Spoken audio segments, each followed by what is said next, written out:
Antonio starts right now. Good morning. Happy Friday. Thank you so much for starting your day with us. All cheery this morning, and that's because listen to music when I wake up. You do, but do you listen to your favorite song? Ooh, all right. Break it down, Stephanie. What do we know today? Yeah, so this is a study, and they're asking people what's the first thing you do when your alarm clock goes off. You know, do you take a shower, make some coffee? Well, according to this team, this university, adding sleep inertia is a physiological phenomenon that can last up to 4 hours no matter where humans sleep. Waking up can be a major problem even in space. So to study just how effective waking up to music is, study authors designed a custom app to allow participants to wake up to different alarm sounds on their smartphone. And after waking up, the group then immediately started a game-like task to measure their alertness. So, of course, not everyone gets to wake up at present time or even choose the sound they hear. Military emergency service personnel immediately come to mind. The team looked at these alarm sounds as well, examining how well various sirens wake up the body. All right, so if it was your favorite song to wake up to really, get the day started right, what would be your song? Well, that's funny. I have my alarm set to one of my favorite songs, and it works, during the day, but my biggest fear is waking up everybody else in the household. And so when it goes off, I don't mind hearing the song, but I'm like, oh my goodness, because I don't want to wake up everybody else. Yeah. But if I was, taking a nap by myself, I'm like, I would feel more calm. What about you? Honestly, it's just like the typical alarm, and it's usually, we wake up so early, I have such a fear of missing the alarm. That too. Adrenaline just right off the bat. I had several songs, speaking of that. So the first alarm is a good one, but fairly quiet because it builds up. I think you probably heard this one in the newsroom. Yeah, I've heard it a few times. So it starts off, quieter, and then it builds up, and then the other ones are just outright loud, like, okay, Stephanie, last call. You need this to is wake it. up. Get out of bed. Good luck out there. Let's take a look at today's 9 at 9. At least 8 people dead and more injured after a shooting at a FedEx facility near Indianapolis International Airport. Police believe the suspected shooter died by suicide. Police say a Park police officer shot and killed a gunman who was firing his weapon outside a terminal at the San Antonio International Airport. No one else was hit by that gunfire, but Chief McManus says it looks like someone was hit by shrapnel and another injured in a fall while running from the danger. Hundreds of people protested outside the Brooklyn Center, Minnesota police station last night as DUANTE Wright's family called for stiffer charges against Kim Potter. Kim Potter, the former officer charged with manslaughter for shooting and killing Wright during a traffic stop. President Joe Biden will host the Japanese Prime Minister today at the White House. Topics on the agenda are likely to include the pandemic, climate change, and even the upcoming Summer Olympics in Tokyo. Iran says it has started enriching uranium up to 60% purity, its highest level ever. This comes after a sabotage at a nuclear site this past weekend. The move brings Iran one step closer to having weapons-grade fuel. The CDC says of the more than 78 million Americans fully vaccinated, there are 8,500 reported cases of breakthrough infections, meaning they got the virus despite being vaccinated. Health experts say those numbers show such cases are very rare. The CEO of PFIZER says people will likely need to get a third dose of Pfizer's COVID-19 vaccine within a year of getting fully vaccinated. The CEO added that people may need to get annual shots to protect themselves against the virus. Today would have been Selena's 50th birthday. The Queen of Tejano music was born in 1971 before her tragic death at age 23. Her legacy continues to live on, especially in South Texas. After leading the Stanford Cardinal to their first national championship since 1992, San Antonio's own KIANA Williams headed to the Seattle Storm. The Wagner graduate was selected with the 18th overall pick in the 2021 WNBA draft, and that's today's 9 at 9. And obviously, congratulations to KIANA. Congratulations, and all KIANA. of the women drafted in the WNBA last night. Some of the, we always watch the drafts for all the sports, and it's so amazing to see these families' lives change. Yeah, and I love all the support that she had out there, and it's very cool, one of our own. So congratulations, KIANA. All right, let's take a live look out there. What is it, 66 degrees? Not a pretty start to the morning, Justin. No, it's damp, it's foggy, it's murky. We're going to see this for another couple of hours. So the roads are kind of wet. It's not so great outside, at least at the moment. There's like some of the visibilities. We have seen some improvement here in San Antonio. It was down close to zero a little bit earlier. Now it's down to a quarter of a mile. So still a problem, but I think we're going to start to see these numbers jump up at least a little bit. As far as forecast, over the next 24 hours or so, some fog, 30% chance of rain today, then turning windy and cooler tonight. We've got a cold front coming through, and then some windy conditions tomorrow, too, with showers and much cooler. Highs only in the 60s tomorrow afternoon. So a big change kind of from what we've seen, this week. It was cool yesterday. We'll see temperatures actually warm up some today. Looking at the radar, there are a few showers out there, very light showers, and so this is going to be possible through the day. Got a 30% chance. Temperature-wise, we're in the 60s right now, mid-60s here in town. And these temperatures should rise quite a bit. We're thinking close to 80 this afternoon. And east-southeasterly winds 5 to 10 miles per hour. That cold front, though, brings northerly winds, and they will be gusty tonight. We're going to talk more about that potential for some showers and storms along the front and what it means for your weekend coming up in just a few minutes. Guys. Justin, and drivers have been having to deal with drizzle and fog all morning. We even had an accident at Hildebrand and 281 earlier today, but right now things, actually there looks to be flashing lights at 35 in San Marcos, so be careful out there. Top stories we are following today. We are working to learn more about the man who was shot and killed after firing a gun outside a terminal at the San Antonio airport yesterday afternoon. That's right. The medical examiner's office still has not identified him, but San Antonio police say that the suspect is someone they knew to have mental problems. They say the suspect drove his vehicle the wrong way outside the lower level terminal, got out of his car, started shooting. A park police officer then shot the suspect and killed him. Now, the passengers arriving this morning were ready to put it all behind them. I just figured as early as we were this morning, everything would be quiet, more quiet. That's a little scary.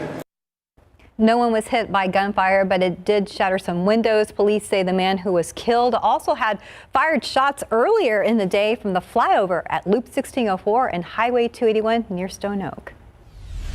Now to the latest in the vaccine rollout. Appointments for the vaccine now available at Gonzaga Medical Group for anyone 18 or older. The Moderna vaccine will be administered between 8 a.m. and 9 p.m. from Tuesday, April 20th to Friday, April 23rd.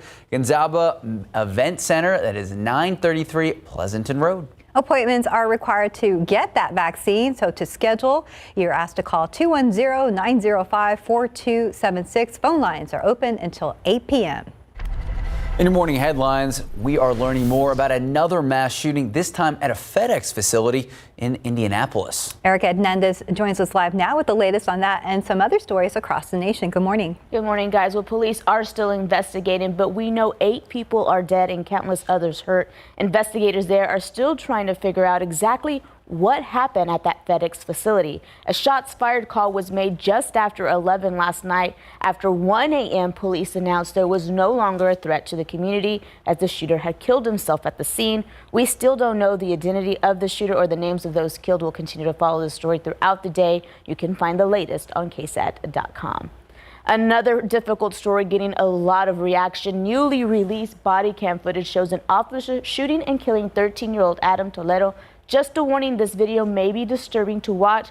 This Chicago police officer's body cam appears to show the teenage boy with what police say is a gun in his right hand, turning toward the officer with his hands up. In less than a second, he shot and killed a single bullet to the chest from the officer's gun. This all happened on March 29th. Chicago police say officers were responding to a shots fired call on the city's west side when they say they came upon Toledo and a 21-year-old man walking down the alley.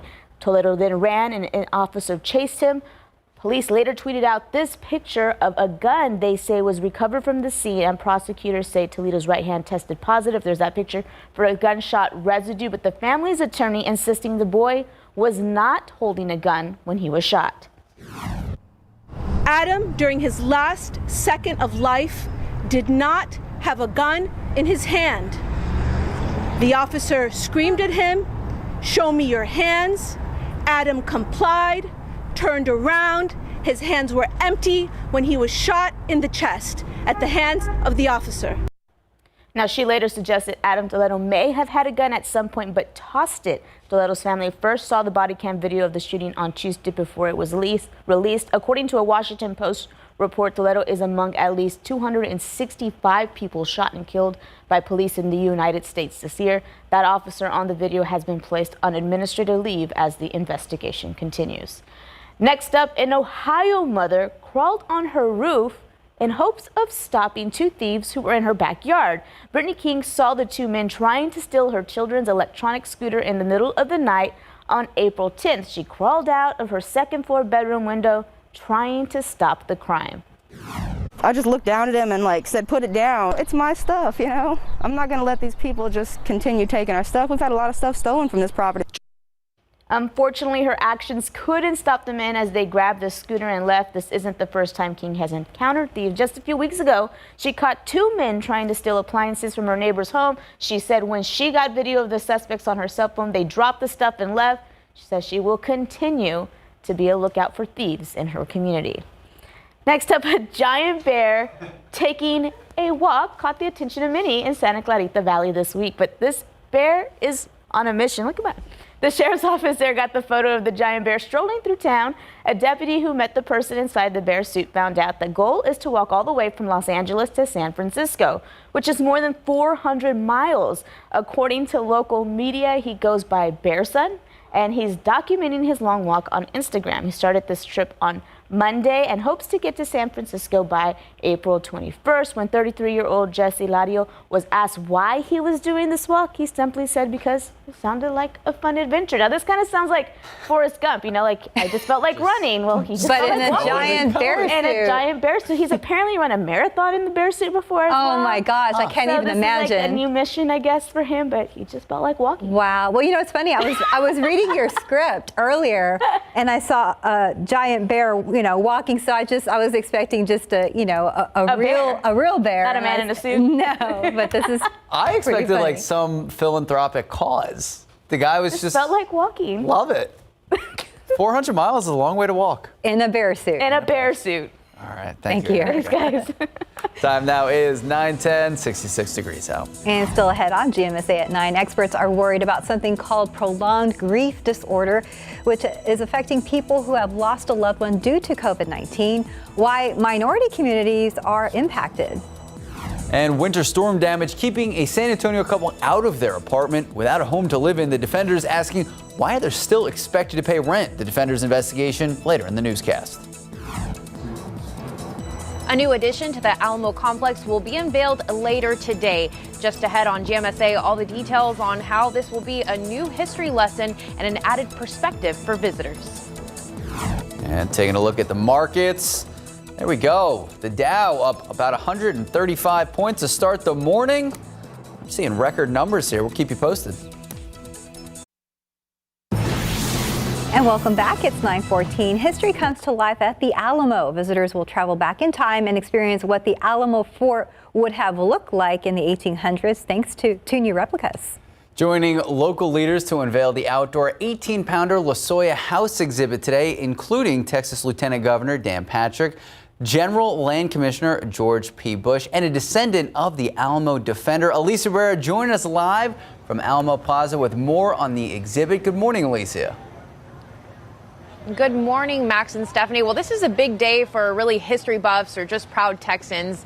The new addition is under the white tarp, and there's another area with a black tarp that will also be unveiled to the public, and that's happening later this morning. And this after 18 months of hard work. We spoke with Colby Lanham, historical researcher for the Alamo, who said they want to give visitors a different perspective and remind them the Alamo complex isn't just the church you usually just snap a picture in front of. It actually expanded way beyond that. So they placed the exhibit in the southwest corner of the original Alamo compound, and the exhibit includes a replica of the cannon the Alamo Defenders fired in 1836 as a sign that they'd never surrender. That information according to historical researchers. The cannon itself weighs about 2,000 pounds, and it took 6 months of research to create a cannon pattern that was first to be made out of foam before they actually continued with a months-long process. They took another one made out of a hard kind of clay, We drove it up to Cincinnati. And the reason we chose Cincinnati is because there's a giant bell foundry there by the name of Verdon Bell and Clock. And Verdon makes very large bells, and there wasn't a foundry here in Texas that we could find that could cast such a large object in iron. They did that for us. They bored it out and they sent it over to South Dakota. And then we had a carriage handmade in South Dakota, and then it was brought back to Texas. The cannon sits on a carriage, and together they weigh about 5,000 pounds. They were delivered here yesterday morning, dark and early, and placed on top of the exhibit with a crane. So again, super heavy. And once it's open, visitors will actually be able to go up the stairs. There's also an elevator for wheelchairs, so it's accessible for everyone. And one thing that I thought was cool that historians shared with me, they say it's the exact spot where Alamo defenders would have stood way back in the day. So again, a taste of history and added perspective, and we'll be sticking around here all morning long. Max, Stephanie, back to you. That is cool, Alicia. Thank you so much. All right. It looked kind of nice out there. Where Alicia was Where standing. Alicia was standing, but not out in the live cam. No, it's damp. It is. We've got drizzle going on, and that's going to stick with us through midday. So while the rain chances may not be huge, any sort of significant rain, it's going to stay sort of wet outside. So just be aware of that. Ooh. And you see the scene. It is damp. We've got temperatures right now in the 60s. Here are the weather headlines. Fog and drizzle, I'd say through about lunchtime, and then isolated showers and storms this afternoon. It will get warmer, especially considering we were in the mid-60s all day yesterday. As we get into this evening, a cold front's going to bring a thin line of storms. We'll have to watch for a couple strong storms mixed in there. Once that front blows through, which I think it'll be after dinner time, we'll get some gusty winds. And you'll have to watch those trash cans. They may try to blow away tomorrow with gusts up to 35 miles per hour. It will also be much cooler with some showers on your Saturday. So a lot going on here, especially with the temperatures, a lot of back and forth. Visibility down to about half a mile at the airport. Same story at Randolph. Port SA and Stinson doing a little bit better, but fog is widespread. It's not just here across Bexar County, basically our whole viewing area dealing with some sort of fog or drizzle or mist. Rock Springs down about a quarter of a mile there. And the visibility may get low enough to where it's a little bit dangerous out there, so be careful. Radar shows we've got some light returns, nothing that jumps off the page, but it's enough to, again, create that mist and those wet roads around the area. Looking at the forecast, we've got some showers and storms today. Now, watch what happens out west. It does show some clearing, and if the sun comes out, we're going to get some fairly warm temperatures out towards Del Rio and Eagle Pass. As far as clearing here in San Antonio, possible, but I think we probably stay mostly cloudy. Here comes our front. This is 5 o'clock. A couple showers trying to develop along the front. As it moves in around 8 o'clock, we get showers and maybe a few more storms. This is the time frame where we could see a stronger storm, and it does certainly bear some watching, but rain chances will be at about 30%. The other side to this is it's going to be pretty fast moving, and so it's not going to stick around. We're not going to get a lot of good heavy rain out of this. As we get into tomorrow, behind the front, we should see some overrunning, cloudy skies, cooler, and still some showers around through the day. It will not be a washout, but be aware that that still could be damp on your Saturday. And with the clouds around, temperatures are not going to warm up all that much. Today is 65 right now in New Braunfels, 63 Kerrville, 66 in Hondo. Here's the forecast high temperatures. We're thinking close to 80 if we can get a few breaks in the clouds. And then out west, it's showing some big numbers today. I don't know that we get that warm, but it will be fairly toasty out west. Then with the front coming through, highs only in the 60s tomorrow, 65 here in San Antonio, and then you got the winds to worry about too. Winds will not be all that strong today, but as that front comes through, gusts to 35 tomorrow out of the north. So the extended forecast, 65 tomorrow, as we mentioned, 30% chance of showers, and that actually does continue through the day. 67 on Sunday, 20% chance there on Monday. 78 Tuesday, we got another front. Middle part of next week cools us down just a little bit, but we've got some lows in the 40s to contend with too next few days. So a lot going on, a very spring-like forecast, guys. Yeah, what a difference between today and tomorrow. Exactly. Even. Thank you, Justin. Yep.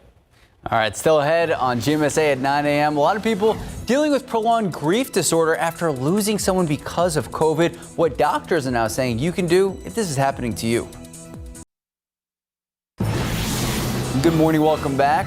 As the country grapples with more than 500,000 coronavirus deaths, Doctors are now saying there's a hidden pandemic. Those with lost loved ones sometimes not able to experience the grieving process. This is leading to worries over something called prolonged grief disorder.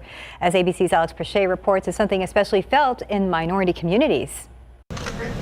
Right now, the U.S. is fighting off a fourth possible wave of COVID-19 and ramping up vaccine availability. But the overall toll of the virus is already sobering. More than 560,000 American lives lost. It's especially deadly in communities of color. For instance, researchers found Black Americans are 2 times more likely to die from the virus than their white counterparts. Carmen Butler's mother is among them. Can I ask, is this your mom behind you? Yeah. Yeah? I just wanted to make sure that everybody always know it's about her, you know? Miss Diane Gardner Butler, the matriarch to Carmen and her 2 siblings. Home may have been Milwaukee, but her roots were clearly Southern. My mom cooked every Sunday night.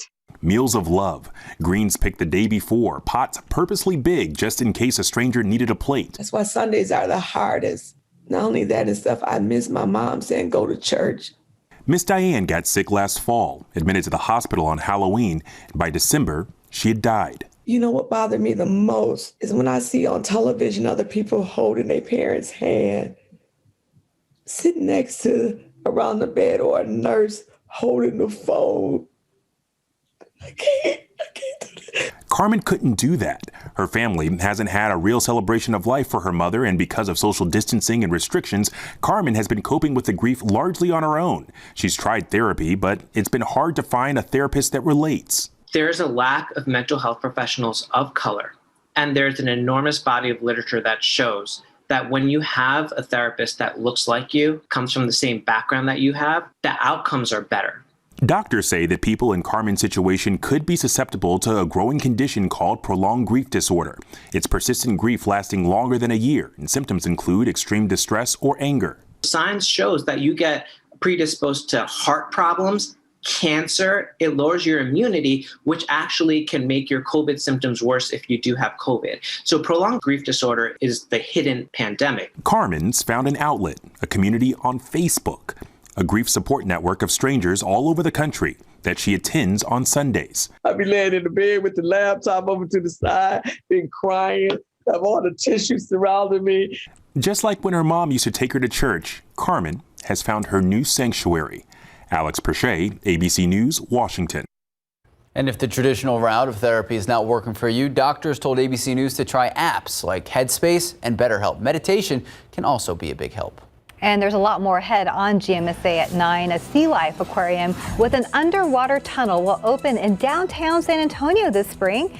Erica Hernandez will be back with details on this and other stories you may have missed this week. And we are just under 24 hours away from Prince Philip's funeral services. Why his casket will not be carried by a horse-drawn carriage. A harsh winter storm leading to burst pipes and then mold. One San Antonio couple forced to leave their apartment. The Defenders looks into why that couple is still being charged rent for a home that is nowhere near livable. And welcome back. It's 9:30. Imagine having to stand by and watch as water from a busted pipe floods your apartment, causing significant damage, and then weeks later receiving notice that your rent is due. That is the current living situation for one San Antonio couple who told Dylan Collier they feel trapped. It's the latest Defenders report. When a sprinkler pipe froze and then burst February 15th in a third-floor unit at the Redland Apartments, it didn't take long for water to also invade Tiffany Carmony's first-floor dwelling, forcing her and her fiancé Brady to evacuate. Apartment management that day briefly made contact with the couple. It was to call to see if we had made any other living arrangements. Forced out of their apartment, Tiffany and Brady temporarily moved in with family. Within 2 days, they say the apartment they left behind began to take on mold. And it smelled horrible inside. 2 months later, this is the current state of their unit. Gutted walls, a unit that is still nowhere near livable, and no firm completion date for repairs in sight, according to the couple. But month after month, they have still had to turn in rent checks. You have now made rent payments on March 1st and April 1st for an apartment that you cannot live in. Yes, we still have to pay rent. We still get late fees if we don't, but we can't live in the apartment because there's no there's nothing in the apartment. How can this happen? The Texas Property Code requires landlords to provide housing that is habitable, but that same chapter of the code also makes it a violation for tenants to withhold rent, and even allows landlords in some cases to recover damages if that happens. The couple, not wanting to make waves and end up in court, may be forced to stick it out another 4 months or pay that many months in rent to get out of their lease. Reporting for the defenders on the far north side, Dylan Collier, KSAT 12 News. And an apartment manager declined to comment to the defenders about the couple's current living situation. The manager said a media relations specialist would reach out instead. We're still waiting for that call. All right, taking a live look out at the Alamo City. 9:32 this morning, 66 degrees, and, well, this is what we're looking at.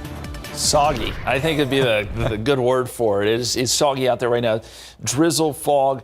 That's going to stick around for another couple of hours. Yesterday it was busy out west. We had some severe storms here, but especially as you get up towards the Austin area, if you have friends or family up there, you may have heard about the hailstorm. Take a look at this hail that they saw out in Leander, which is just north of Austin. Golf ball size hail did do some damage up there.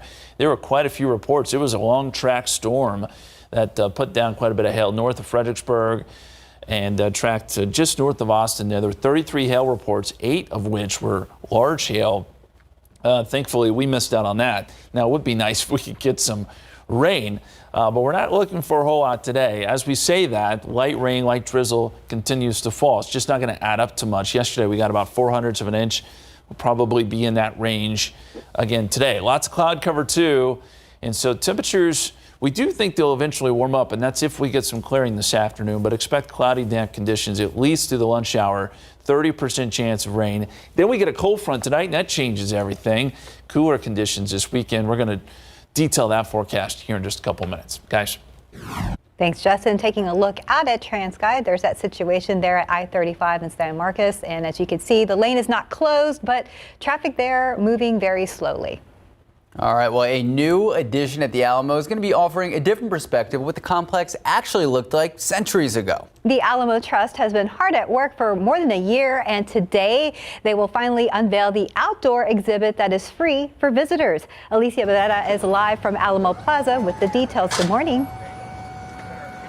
Good morning. Well, this will be unveiled between 11 a.m. and noon, and a small crowd is expected. And this is actually, according to historians, the first time in about 185 years that anyone is going to be able to stand up there next to a cannon of that size, which again we'll see around 11 a.m. this morning in Alamo Plaza. The exhibit sits on the same corner of the original Alamo compound, and it's actually the same location where Alamo defender Jose Toribio Lozoya was born in. He also died here defending it back in 1836 when the defenders let Santa Ana know they'd continue to fight and never back down. Under the white tarp sits a 2,000-pound cannon and its carriage. It's a full-size replica of the cannon used in the battlefield of the Alamo. And researchers hope this outdoor exhibit will give people a better understanding of what that battlefield looked like and how big the Alamo compound was. But the cannons themselves, they're extremely important. A lot of visitors will ask us, well, why didn't the Alamo defenders leave the Alamo? And one of the reasons is the artillery. The cannons that are here are vital to the support and the control of Bihar. And Bihar was the crossroads for commerce, trade, and politics at that time. So if you hold the Alamo, you hold the town. This was an 18-month-long process, and it finally opens today around 11 a.m. And once it's open, visitors will be able to go up the stairs or the elevator for wheelchairs that they have and go stand on top of the structure here. And one cool fact that I want to show y'all. So this stone that it's made out of, it's really beautiful. It's that orange stone there. According to researchers at the Alamo, the stone that makes up this structure is as close to the stone as the one of Lozoya's home. So again, back in the 1800s, they tried to do their best, and we'll get that full picture today around 11 a.m. Max, Stephanie, back to you. That is very cool how they're trying to tie it all together. Thank you, Alicia. All right, time now is 9:36, 66 degrees out. You're watching GMSA at 9, and you're fully vaccinated against COVID-19. So now what? Erica Hernandez will have details about the guidelines released by Metro Health after the break. Good morning, welcome back, and happy Friday. It has been a busy news week, and there may have been a few stories you might have missed. Erica Hernandez joins us again with a look at a few of those stories right now on KSAT.com. Hey, good morning again. Hey guys. Well, the first story I want to share we released yesterday afternoon. Metro Health officials have released guidelines for what to do after you are fully vaccinated. Metro Health released a list of activities that they recommend you can and can't do after being fully vaccinated. We have that list up now. Some of the things you can do include visiting a home or private setting without a mask with other fully vaccinated people at any age. You can travel domestically or internationally without quarantining after travel. As far as what you can't do, still is visit indoors without a mask with people at increased risk for severe illness. Also, you still can't attend medium or large gatherings. Health officials went on to say that even after fully vaccinated, you should still practice social distancing, wear face masks in public, and consistently wash your hands. That's a good reminder. Yeah, I think a lot of people are. It's in the in-between stage. It's like, yay, I'm glad I have the vaccine, but I don't want to, and mess those things up. Those are just some of the things on the list. There is a full list we have on the website right now, so you can kind of get a full idea of what you can and can't do right now. Good? You good, Max? I'm good. Okay. Making sure Max is I'm good. still wearing the mask, don't worry. Next, not sure if you caught this a couple days ago, but a cool new art installation has been added on the Riverwalk. This is from the Bloom Art Series. The two new sculptures are located near the intersection of Alamo and Market Streets. They were made in a collaboration between artist Leticia Huerta and Wonderlust Ironworks, a local fabricating shop. This is actually the second installation in the Bloom series. The first was installed at the entrance of the Mud Creek Trail at McAllister Park. The next installations are heading to Apache Creek at Brazos Pocket Park and Salado Creek at Eisenhower Park. Later this spring, there will also be installations around town popping up also next year. That'll those be are some really cool pretty. things. Those Very nice cool. big blooms of flowers are really pretty. That's what I was Just in like. time for spring. Yeah, I was looking. You said the Riverwalk. Maybe I missed it. Alamo and Market Street. Okay, we were close to there. Maybe we just missed it. Yeah. It was just installed, so. Okay. I'll go Be on back. the lookout now. I'll go back. Yeah. You can't miss them. Right? We must have walked a different direction. And finally, a cool new attraction is opening up this summer. Sea Life Aquarium at the Shops at River Center announced the opening of an underwater ocean tunnel on May 25th. Aquarium officials said guests will come face to fin with sea life in 10 interactive zones at the aquarium. Some sea creatures in the attraction include stingrays, a zebra shark, and starfish. Again, this opens on May 25th. And it will be a fun way to kick off summer activities with the kiddos. How cool is this? A big old tunnel that you could go see, and I think you're walking through and like the fish are like kind of all around you. That's going to be very cool. Really cool. The kids will love that. And I like that it's downtown. Oh, yeah. So like if we have people coming from out of town, they'll be downtown anyway, checking out the sites, and we have this cool thing. Now you can go see that. Yeah, I like that. Thank you, Erica. Thanks, guys. All right, Justin Horn, are you going to be going to the underground water tunnel? I would totally check it out. I love that stuff, especially when you're like completely surrounded by sea life. Big starfish fan? Sure. All of it, right? Yeah, it's all good. It's all good. Hey, speaking of water, we're getting to that point where we're going to start talking about stage 2 water restrictions. We're not there yet, to be clear, but notice the 10-day average is at 650.8. So we're on the verge there. And if things continue as they are, meaning we're not getting much rain, we may see that happen. Of course, a few things change there. For all the full information on that, I wrote a story for KSAT.com. You can check it out there and get all the info on what stage 2 means for watering here in San Antonio for SAWS customers. 24-hour rainfall totals, look at these numbers. Not great. 0.08 of an inch. That's it here in San Antonio. You go north, the numbers were a little bit better. Austin, almost 0.2 of an inch, but this is not enough to boost the aquifer or get us out of this drought. So unfortunately, we're just not getting the rain that we'd hoped. But that being said, it is damp out there. It's just sort of the drizzly stuff, though. Right now, we're looking at 66 degrees at the airport. Easterly winds at about 6 miles per hour. Still some light drizzly stuff coming down. And we have some few light returns on the radar, but nothing that indicates good measurable rainfall. Fog is still there, down to about 1.5 miles at the airport, down a little bit at Randolph now, Port SA, Stinson, all seeing fog here around San Antonio. Starting to see some improvement, Kerrville up to Fredericksburg, but the fog extends Gonzales, Pleasanton over to Uvalde, even Eagle Pass, seeing some fog this morning. Temperatures are in the mid-60s. That's right where we were yesterday. We do think there will be a warm-up today, especially if we can get some clearing out west, which is a possibility. you'll see these temperatures jump up, probably into the 70s, maybe close to 80 here in San Antonio, depending on that cloud cover. That's going to play a big role here. Right now, we're shooting for 80.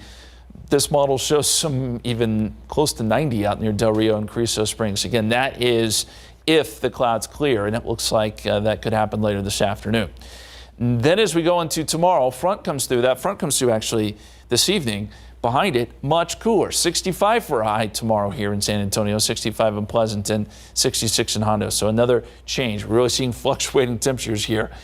Futurecast, as far as rainfall goes, does show a few showers today here and there.